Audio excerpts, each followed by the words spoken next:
asalaamaaleykum wa rahmatullah wa barakaatu mbokk yi maa ngi leen di ziar di ñëw tey rek ci benn secret bu am solo bu jëm ci wàllu luy rattaxal ay diggante maanaam luy neexal ay diggante te bu ñu waxee loolu itam dañ koy def pour defar ndaxte ñu bari dañ koy dund moo xam nga am jafe-jafe sa diggante ak sa borom kër wala sa jabar wala ki ngay bëgganteel te bëgg say am seen diggante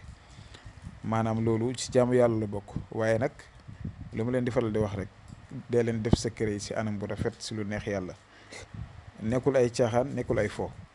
te li ma leen di jox nii dafa am ñu bari ñoo xam dañ koy def di ma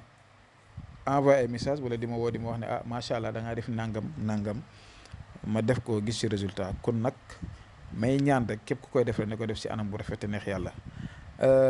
di wax rek ñi nga xam ne yenn saa yi dañuy bëgg di seetlu moo xam ngay seetlu ci say mbir wala ngay seetlu mbiru diggante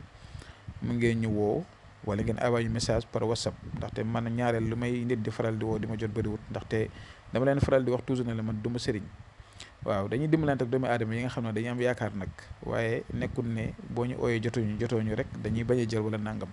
waaye comme oo jotuma rek mën na ma bàyyi message si whatsapp bi incha allah te bu neexee yàlla tam fii ba une semaine naa leen jox ay secret yu jëm si wàllu luy defar diggante maanaam semaine bi yëpp incha allah bu neexee yàlla suñu borom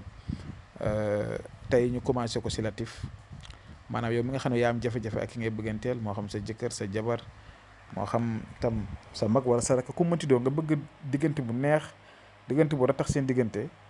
maa lay digal nga def lii ndaxte yàgg na ko defal ay nit macha allah yàgg nañ ko liggéeyal ay nit ñu ci gis ay résultats moo tax ñun tam ñu am fitu ñëw di liñ koy jox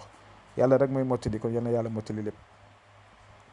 li ngay bind balaa ngay bind latif bi da nga koy ubbee ak kun bismillahi rahmaani rahim si kaw nga def allahumma salli ala sayyidina muhammad wa sallim julli si yonent bi su ko defee nga bind latif nga yaatal taa bi nga tracé ko mooy 3 parties yi nga dugal chiffres yi gis ngeen fu ma yaatal noonu si taa bi tëjuma ko taa bi soo dugalee tur yi ba pare da nga koy tëj boo dugalee chiffres yi ba pare am na benn fu ma bind le nom de la personne si français foofu tur ki nga bëgg rek moo nga fay dugal yow sa tur du si bokk ki nga bëgg bind fa turam ak santam soo ko mënee bind tam turu yaayam nga bind ko fa su ko defee nga tëj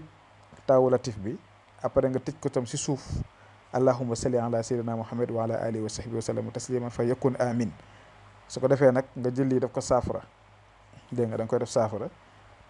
si diiru juróom-ñeenti fan yoo xam ne waxtu lii nag jullikat yi laay waxal waxtu julli boo julli da nga war a wirda yaa latif 129 ñaan sa diggante ak nit ki yaa latif 129 ñaan sa diggante ak nit ki